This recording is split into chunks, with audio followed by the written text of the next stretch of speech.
Hello, my name is Luna. If you had asked me a year ago what rock bottom looked like, I might have said it was the day my husband died. Or maybe the morning I woke up from hip replacement surgery and realized I couldn't even make it to the bathroom without help. But now, I know better. Rock bottom came quietly, in the middle of a sunlit kitchen in Charlotte, North Carolina. Over a cup of coffee, too bitter for my taste. I was living with my daughter Chelsea and her teenage son Dylan. It was supposed to be temporary. After Cliff passed and my surgery left me shaky on my feet, Chelsea insisted I come stay with them. She said it would be easier that way. Just until you're back on your feet. Mom. I believed her. I believed in her. That morning started like any other. The sun poured through the windows, warming the tile floor. The dog barked at the mail truck. Chelsea bustled around the kitchen, tapping her phone with one hand and stirring oatmeal with the other. I sat quietly at the breakfast table, both hands wrapped around a mug of hot coffee. It was strong, too strong. The way her boyfriend liked it, but I didn't complain. Dylan strolled in, headphones around his neck, hoodie half-zipped, eyes barely glancing up from his phone. "Hey, Nana," he said, like he was asking for salt. "Can I borrow your credit card again? There's this thing I need for my gaming setup. It's only $5,000. I didn't flinch. I didn't raise my voice. I just said, gently, "No. Sweetheart, that's not something I can do." The silence that followed was immediate and sharp. Chelsea didn't yell. Not right away. She just stood there, eyes locked on mine, letting the weight of the moment thicken the air like smoke. Then, without a word, she reached for my coffee mug and tilted it straight into my lap. The pain was instant. Hot liquid soaked through my pajama pants, burning my skin. I gasped and stood up, the mug falling to the floor and shattering into jagged white pieces. The coffee pooled at my feet like an accusation. Chelsea didn't move. Her voice, when it came, was cold. "If you're going to be selfish," she said, folding her arms like a lawyer, closing a case, "then maybe it's time you leave. Either give Dylan what he needs, or pack your things. We're not running a charity here." A charity. That word landed harder than the scalding coffee. I looked at her. Really looked at her. And for a moment, I thought I saw something in her eyes. Regret, shame, but no. It was calculation. She was measuring me, weighing me like a liability. $5,000. For a child to buy flashing lights and a gaming chair. I opened my mouth to speak, but all I could say was, "I've been covering your utilities. I've never asked you to pay for my prescriptions." Chelsea rolled her eyes. "You're lucky. I let you stay here at all after your surgery. Remember that you couldn't even walk without help." It wasn't help. It was positioning. A slow, creeping replacement of my independence with dependency disguised as care. Behind her, Dylan looked bored, still waiting for the card, completely unmoved by the scene unfolding in front of him. I bent down, trembling slightly, and dabbed at my wet legs with a paper towel. No one offered to help. No one spoke. My heart beat in my ears. Then she said it. Flat and final. Either hand over the card, or be out of here by the end of the day. Not a request. A command. I stared down at the spilled coffee. At the broken mug. One of the shards had a small painted rose on it. Once beautiful, now useless. Just like me. I didn't cry. I didn't argue. I walked slowly to the sink, ran cold water over my hands, and turned off the faucet. "I'll be gone before sunset," I said. Chelsea blinked. I think she expected me to beg. But she didn't know. She had forgotten. Quiet doesn't mean weak. And some goodbyes don't need words. They just need a door that closes. I closed the guest room door behind me with a kind of finality that didn't echo, it absorbed. The walls didn't care. The floor didn't creak. No one followed. No one knocked. I sat on the edge of the bed, the same bed Chelsea had tucked me into every night after my surgery, like I was some fragile thing. Back then, I thought it was love. I mistook convenience for kindness. She called it temporary. But somehow, months had passed, and the house had started to feel less like a sanctuary and more like a waiting room. I wasn't allowed to leave. I stared at my suitcase on the top shelf of the closet. Dusty.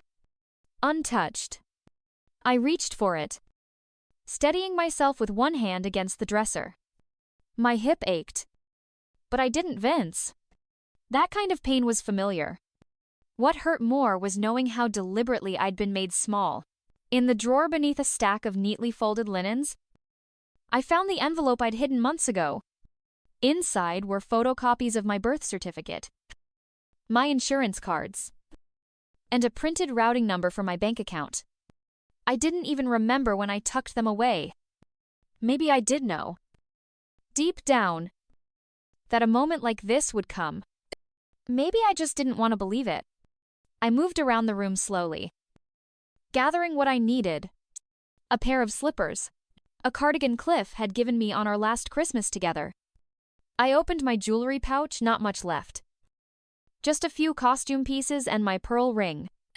It wasn't valuable, but it was mine. In the hallway, I could hear Chelsea's voice calm now. Maybe on a client call. Dylan's door was closed, his music leaking faintly through. The house moved on as if nothing had happened. As if I hadn't just been burned. Insulted. And evicted. I zipped the suitcase and sat down for a moment. My eyes wandered to the photo on the nightstand, Chelsea and me at her college graduation. She had insisted I be there. I looked proud in that picture. I wasn't proud now. Then I reached for my purse. It felt too light. A bad feeling crawled into my chest. I unzipped the front pocket. No wallet. No bank card. No ID. I checked every compartment. Tissues. Peppermints. Lip balm. No card. I had it just yesterday at the pharmacy. Chelsea had driven me. Offered to hold my bag while I walked inside slowly. I thought she was being thoughtful. But now I knew better. Months ago, she had said, "Let me just handle your bills. Mom, I'll set up autopay. You don't need to worry about any of it." And I had let her. I trusted her with my accounts. My passwords. My signature. I let her help me right out of my own life. A wave of nausea hit me.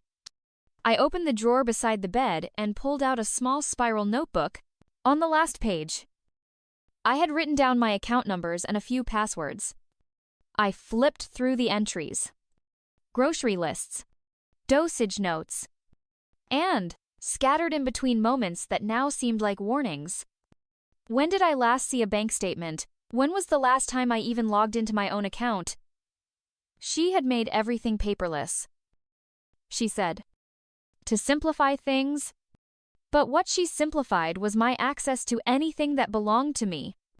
I checked the Bible under the bed. Nothing. I checked the jewelry box. Nothing. It wasn't just borrowing. It was theft. And what broke me wasn't just that she'd done it, but that I'd made it so easy. That I had been so grateful for her help that I didn't notice I was being erased. One login at a time. I sat back down. Dizzy. The sting of the coffee had faded. Now it was something colder. A humiliation that tasted like metal in my throat. But underneath the shame, something began to surface. Resolve. I wasn't new to pain. I'd held the hands of dying patients. Fought through my husband's cancer. Learned to walk again after surgery. I wasn't fragile. I had just been made to feel that way. And that could be undone. I picked up my phone and scrolled until I found his name. George Albright. Retired attorney. Former neighbor. Still kind. I pressed call. He picked up on the second ring. Luna. He said. Everything all right, no? I answered. But it will be. And for the first time in months, I said something not out of fear but from truth. From clarity. From a place inside me that had finally remembered what dignity felt like. George arrived less than an hour later. He pulled up in his navy Subaru. The same one he'd driven since before his wife passed. He got out with a steady purpose. Wearing a soft gray windbreaker and carrying a canvas bag like he was helping an old friend move out of a picnic. Not a battlefield. I didn't bring much. Just my suitcase. A small tote with documents. And a tote bag with my medication and reading glasses. When George stepped onto the porch, he didn't ask what had happened. He just looked at me and said, "You ready?" I nodded. We didn't speak much on the drive. I stared out the window as the houses blurred past. Each one looking more like freedom the farther we got from Chelsea's cul-de-sac. The roads twisted out of the suburbs. Past the Publix I used to walk to before Chelsea said I shouldn't be walking around alone. Past the library where I once joined a book club before she told the group I was too tired to participate. Every mile reminded me of how much I'd given up without ever being asked. George finally spoke as we crossed into the older part of town. "You know, I saw you crying last week." I turned toward him. "On the balcony." He said, "You were sitting real still. Holding that little ceramic bird?" I didn't want to intrude. I didn't remember the bird. Or crying. I must have pushed it so far down that even I couldn't find it anymore. I figured something was wrong when I stopped seeing you at the coffee group. George continued. "I assumed maybe you were sick. But then I realized it wasn't sickness. It was silence. The kind that gets wrapped around you by someone who says they love you." I said nothing. I couldn't. The words felt lodged behind my ribs. We pulled into the drive of Willow Grove Senior Living just before noon. It was modest. Not one of those glossy high-rise places with chandeliers and elevators, but it was quiet. Peaceful. The courtyard was filled with trimmed hedges and blooming gardenias. A koi pond shimmered near the center. And there were shaded benches tucked under oaks that looked older than the neighborhood itself. George helped me out of the car and guided me through the entrance. The lobby smelled like lemon balm and warm rolls. Not bleach. Not sickness. It smelled like someone still cared about how life felt. The receptionist, a kind woman named Elise, stood and offered me a soft smile. "You must be Luna," she said. George called ahead. "Said you'd be visiting today?" I wanted to correct her. Visiting sounded so temporary. But I didn't. Because somewhere in me, a voice whispered, "Let it be." We toured the community slowly. George didn't rush. He let me set the pace. We passed a crafts room, a cozy library with a fireplace, and a small fitness room where two women were giggling while trying to fold their yoga mats. No one looked managed. No one asked permission to go outside. At the koi pond, I stopped. The fish moved slowly beneath the water like they had nowhere to be and no one rushing them. I watched them longer than I meant to. I used to sit by water like this. I said, when I needed to think. "You still do," George replied gently. We found a quiet tea room near the back and sat down. Elise brought us 2 cups of herbal tea and a small plate of lemon cookies. She left a brochure on the table, nothing pushy. Just soft encouragement. I picked it up and saw a unit listed with a kitchenette and a small balcony. Chelsea had once told me those kinds of places were for retired executives and rich ladies with no family. Not for people like me. I don't know if I can afford this. I said, More to myself than anyone. George sipped his tea. Let's find out, he said. But first, you need to file for financial protection. I'll help. That word caught in my chest? Protection. Not pity. Not rescue. Protection. We sat in silence for a while. The good kind. Outside the window, the koi shimmered like coins sliding beneath the surface. I held the tea with both hands and felt the warmth spread up my wrists. That was the moment I knew. This wasn't running away. This was reclaiming. Not everything broken needs to be fixed. Some things just need to be left behind. And some people never deserved access to your peace in the first place. Back at George's house, we cleared a space at his kitchen table. He brought out a manila folder marked with blue tabs and laid it open between us like a map. These are the basics, he said. Bank statements, property records, medical billing, whatever you've got. We start here. I reached into my tote bag and pulled out everything I had.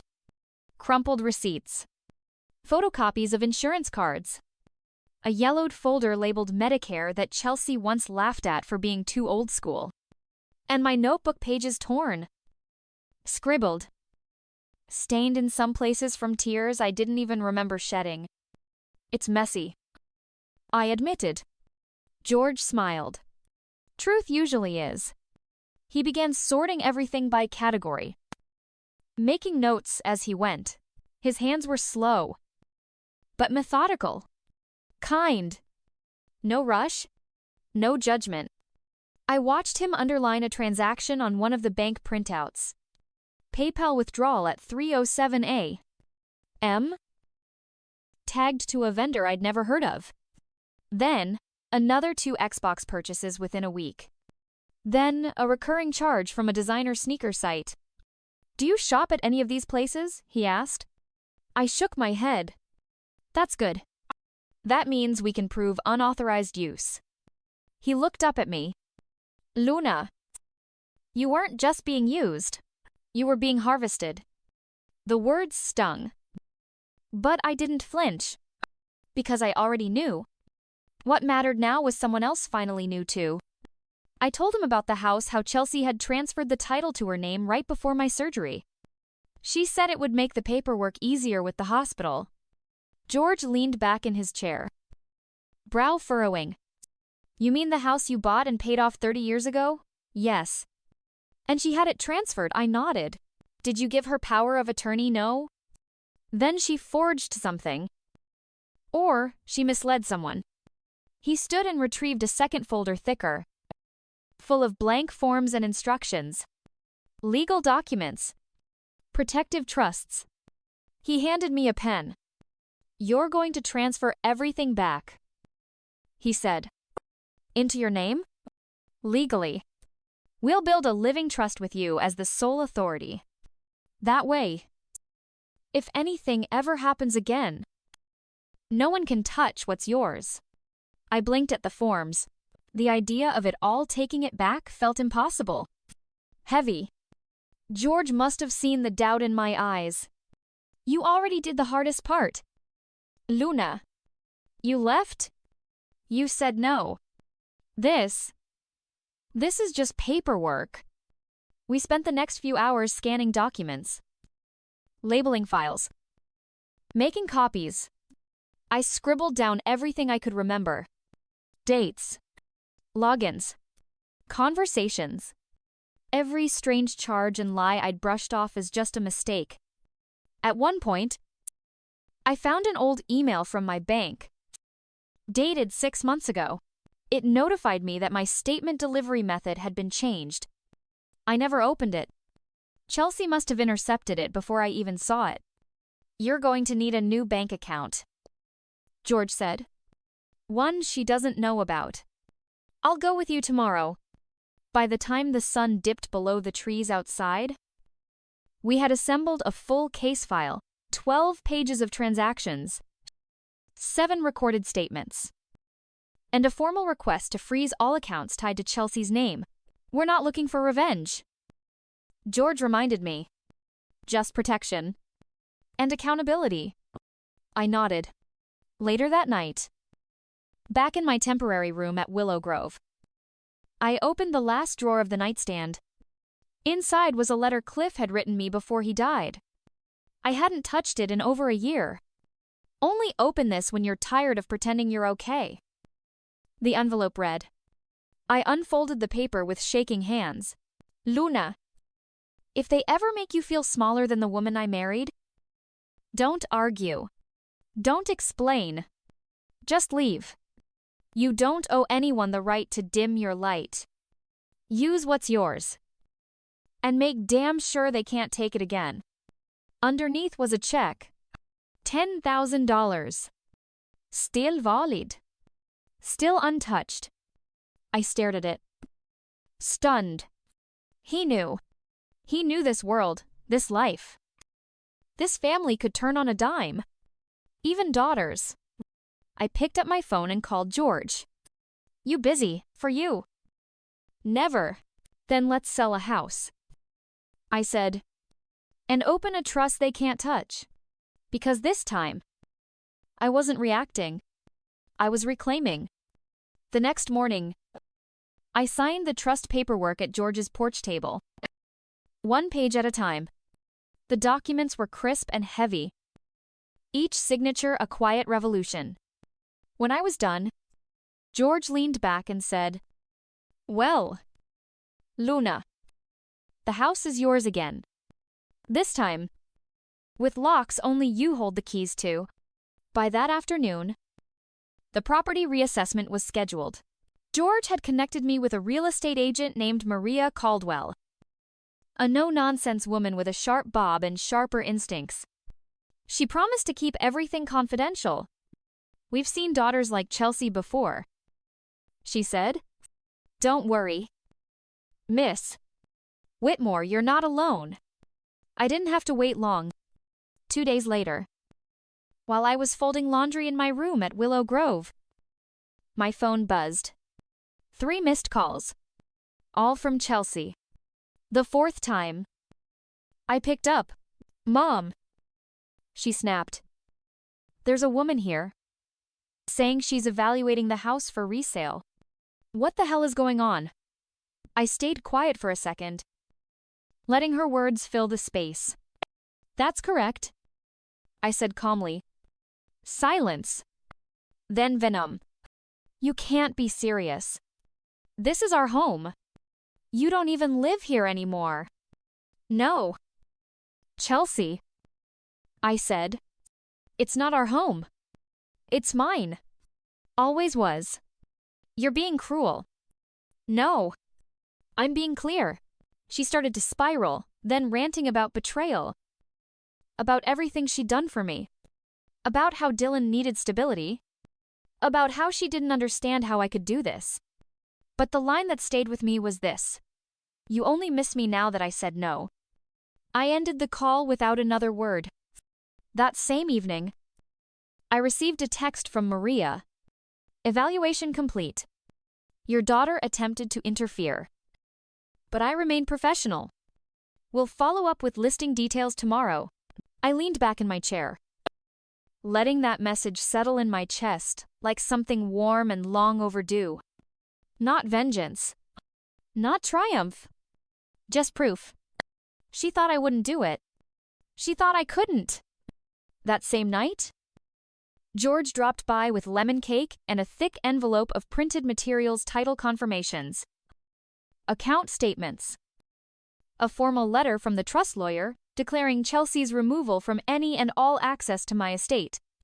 Keep this somewhere safe, he said. The law's on your side now. The next day, Chelsea showed up at Willow Grove. She didn't call ahead. She didn't text. The receptionist rang my room. There's a Chelsea Matthews here asking to see you. Should I bring her in? No, I said. But you can tell her I'm watching. I stepped quietly into the sunroom behind the main lobby, where the windows were tinted just enough for me to see out without being seen. Chelsea was pacing the foyer in her tight jeans and a red blazer. her face contorted in disbelief. Dylan stood beside her, arms crossed, hoodie up, clearly annoyed at being dragged along. I watched as the receptionist approached her again. Calm and courteous. Chelsea gestured wildly, pointing toward the back, her voice rising, though I couldn't hear the words. They didn't know I was behind the glass. They didn't know the woman they were looking for was already done with them. After 10 minutes, Doris, the front desk manager, approached with quiet authority and escorted them both out. No yelling. No scene. Just finality. That was what real boundaries looked like. That night, George came by to check in. She came. I told him. I figured she might. He said. How'd it feel, quiet? I said, powerfully quiet. We sat out on the garden bench, a breeze ruffling the ivy. For the first time in months, I felt like the version of me I thought I'd lost was walking beside me again, older, wiser, and no longer waiting for permission. She'll try again. George said. I know. I replied. But I won't. Because peace isn't something someone else gives you. It's what you give yourself when you finally stop asking them to care. 3 weeks passed. The house was listed. Offers began rolling in. And Maria kept everything moving like clockwork. She was fierce but fair. Exactly the kind of woman I would have wanted by my side 20 years ago. When I first started doubting myself, but didn't have the words for it. One offer stood out. A young couple with a 3-year-old and a golden retriever. The wife was an art teacher. The husband a carpenter. They had dreams of starting a vegetable garden in the backyard. And maybe building a swing set one day. I told Maria. That's the one. Give it to them. Even if they're a few thousand below the highest bid. She raised an eyebrow. You sure I want the house to be loved? I said. Not flipped. The sale closed the following Monday. I signed the final documents with a calm hand and a steady breath. And when the wire transfer hit my account, I didn't feel joy or grief, just clarity. It was done. That night, I didn't sleep. I just sat by the window of my room at Willow Grove, sipping tea and watching the moonlight paint long silver lines across the carpet. In the morning, I walked into the main room and posted a note on the community board weekly art group, open to all residents. Thursdays at 2 p.m. in the garden room. Led by Luna. No experience needed. Only courage. By 2 p.m. that Thursday, 6 women had shown up. All widows. All over 60. All with hands that had forgotten what it felt like to create without fear. We painted the sky first. Then sunflowers. Then, portraits that looked nothing like anyone but were still beautiful. The group grew. By the second month, we had 12 members. George helped us hang the finished pieces in the dining room. People started lingering by them after meals. Pointing. Smiling. Chelsea never came back. But Dylan did. He showed up one Sunday afternoon. Alone. Taller now. Awkward in that teenage way. Holding something in a paper bag. Hi. He mumbled when I opened the door. I stepped outside. Hi. Sweetheart. He handed me the bag. Mom doesn't know I'm here. I peeked inside. A sketchbook. Charcoal pencils. A drawing of an old woman sitting under a tree. Eyes closed. A soft smile on her face. I recognized the lines. It was me. I saw the art show pictures you posted on your profile. He said, I remembered how you used to draw with me. I sat on the bench and patted the spot next to me. He sat. She's angry. He said, eyes down. All the time. I don't know what I'm supposed to do. You're not supposed to fix her. I said gently. You're supposed to be you. He nodded, tears filling his eyes but never falling. You ever want to come paint with us? I said, You're always welcome. He smiled. Do the other old ladies mind? They love cookies. I whispered. Bring some and you'll be king. We both laughed.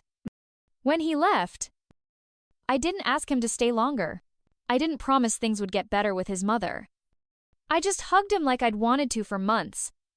And in that hug was 1,000 apologies. 100 moments we'd lost. And one promise that I would never again abandon myself to keep the peace. By winter, our art group had turned into a little gallery. People from nearby towns visited. Local papers wrote about us, the women who painted themselves whole.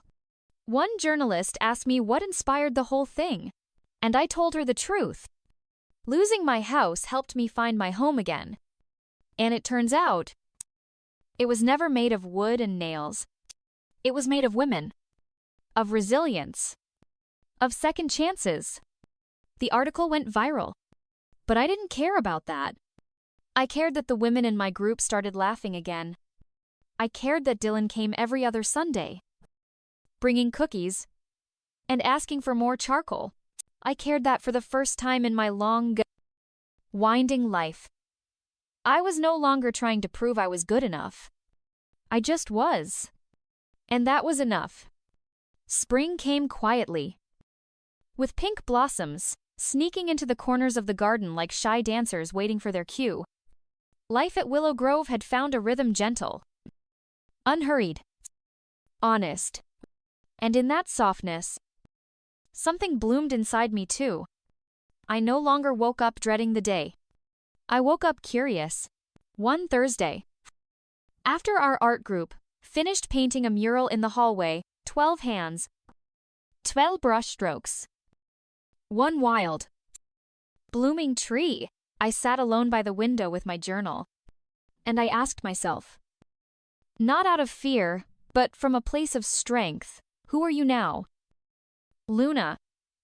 I wasn't just a survivor of emotional abuse. I wasn't just a woman who sold her house. I wasn't just a grandmother clinging to memories of crayons and whispered stories. I was an artist, a guide, a woman who'd walked through fire and decided never again to dim her own light to keep someone else comfortable. One afternoon, Chelsea called. Not to scream, not to accuse, but to ask.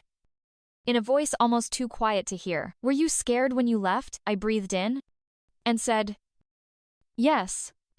I still am sometimes. But freedom is worth the fear." She didn't respond right away. Then she whispered, "I think I'm ready." And for the first time in decades, I didn't feel like her mother. I felt like her mirror.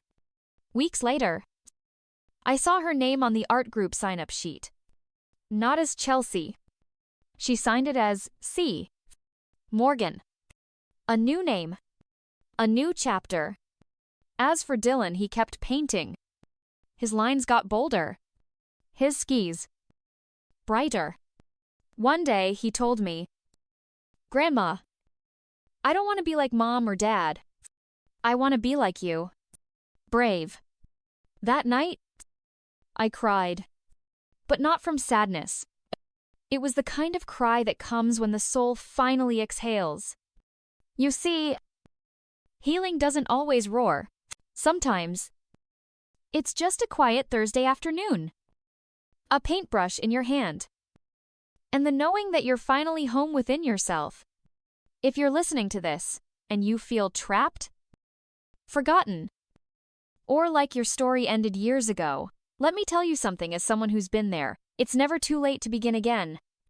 You are not too old. You are not too broken. You are not too far gone. The home you're looking for, it's not a place. It's a truth. And when you finally claim it, the world makes room. So pick up the brush. Start where it hurts. And paint yourself free.